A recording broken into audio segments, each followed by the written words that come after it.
Bonjour et bienvenue dans ce deuxième numéro de l'actualité du journal Circuit Morning Post Télévision. À présent, les titres. Malgré le soutien du Rwanda aux rebelles du M23 dans l'est de la RDC, l'Union européenne a accordé une nouvelle aide de 20 millions de dollars américains à l'armée rwandaise pour ses opérations au Mozambique. Une décision qui fait polémique en RDC.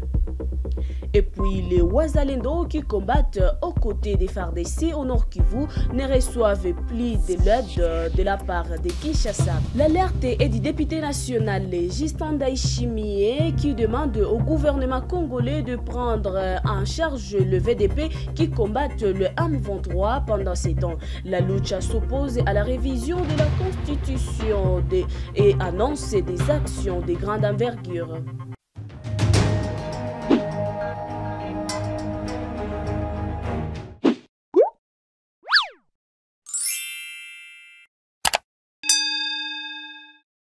Bonjour. Le Conseil de l'Union européenne a renforcé son soutien au déploiement des forces de défense rwandaises pour lutter contre le terrorisme dans la province de Cabo Delgado au Mozambique.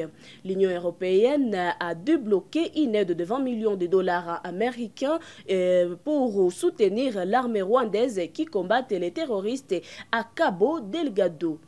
Une aide qui a fait un toll en République démocratique du Congo. Explication avec Faustine Binja.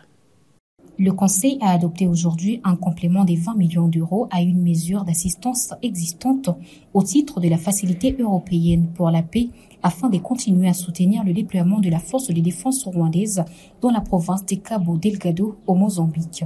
Ces soutiens permettra l'acquisition d'équipements personnels et couvrira les coûts liés au transport aérien stratégique nécessaire pour soutenir le déploiement rwandais à Cabo Delgado, a déclaré l'EU dans les communiqués. Les forces armées rwandaises sont au Mozambique depuis juillet 2021 à la demande des autorités mozambicaines pour soutenir la lutte contre le terrorisme à Cabo Delgado. La présence des troupes des forces de défense rwandaises a joué un rôle déterminant dans les progrès accomplis et demeure essentielle, notamment compte tenu du récent retrait de la mission de la communauté de développement de l'Afrique australe au Mozambique, SAMIM.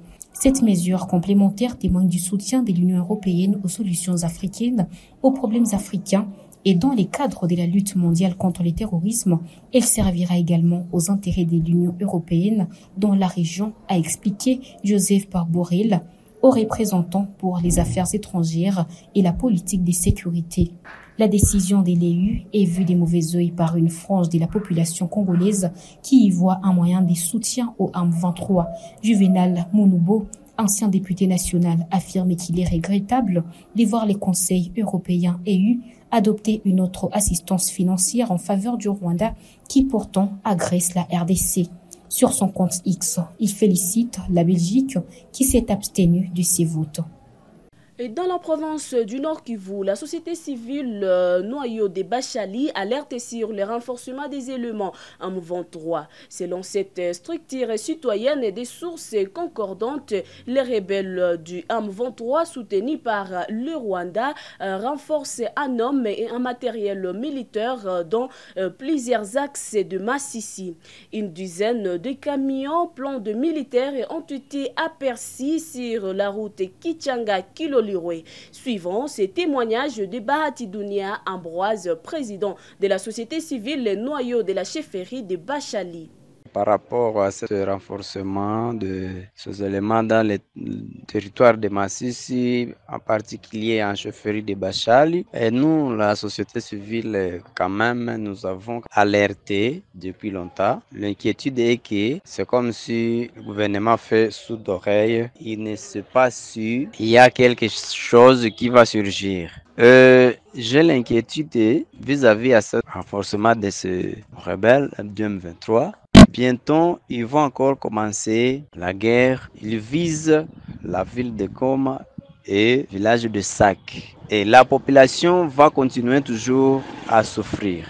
Nous rappelons le gouvernement qu'il fournisse les efforts, qu'il ne puisse plus négliger les alertes, qu'il prenne les choses au sérieux. Vraiment, nous sommes fatigués de la guerre. C'est nous, la population, qui est en train de subir.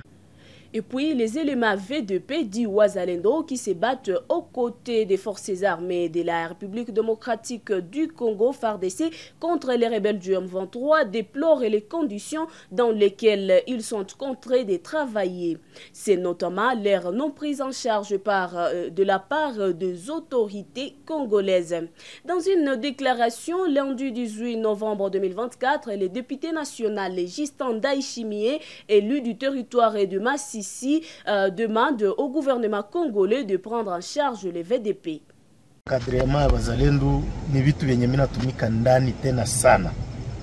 Mie mwenyewe mina jipigiaka kifua kukuwa mzalendo parmi wazalendo puisque meme ofro tunaendaka. Nadhani haiko ya mara kwanza njo mina kutanana na gouverneur juu ya hiki kitu ya wazalendo. Mara mingi tunafanyaka tele pamoja, tulikuwa na Minova kuzunguruka kuangalia matatizo yenye wazalendo wako nayo. Omoyava alikuwa anapata takale kasutie kadogo kenye kalikuwa kanatoka ku gouvernement central kenye hakavukisha $300,000 le mois, mais malheureusement kwa leo inaonekana ya kwamba kunapita miezi mitatu kama haiko ine yenye nakale kadogo kenye tulikuwa tunasema ni kadogo hakako napatikana. Kama unakamata effectif ya wazalendo yenye iko zaidi ya 58,000 éléments, unawagabulia $300,000 le mois, c'est-à-dire utaweza kutana kila mzalendo par mois yeye na familia yake, y compris aussi la ration, utakutana iko na 0,0.5 par mois $. Donc ni vitu vyenye habisikilikane, ni vitu vyenye habiwezekane. Kitu chenye mimi naweza lomba kwa encadrement ya wazalendo, naweza lomba gouvernement. Normalement banasemaka seme gouvernement haipashe bakia iko na jiplaindre. Le gouvernement s'assume. Enfin, le mouvement citoyen Lutte pour les changements Lucha, dans une déclaration ce mardi 19 novembre 2024, dit être opposé à la révision de la constitution de la RDC. La Lucha indique que la démarche du président congolais vise des ambitions personnelles. Suivant cette déclaration de la Lucha, section Goma. De la Lucha relative au changement ou modification de la constitution. La Constitution ne se modifie pas au service des ambitions personnelles, elle se respecte et s'applique.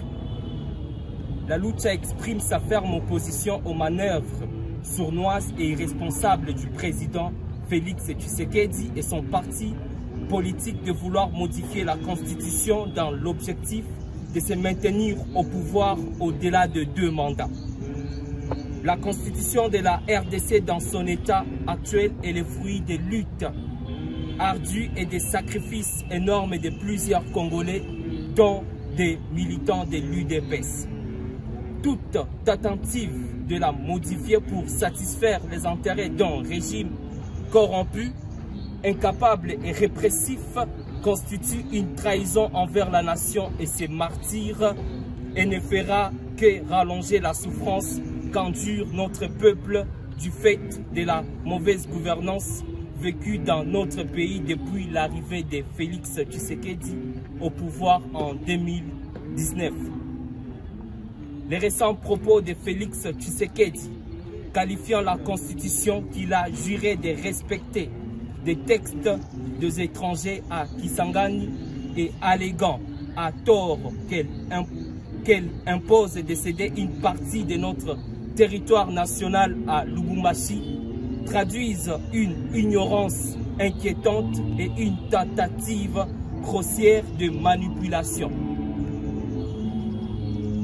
Nous tenons à rappeler au président de la République que les travaux préparatoires d'élaboration de la Constitution de la RDC ont été conduits à Kisangani par des Congolais dont nombreux sont vivants aujourd'hui.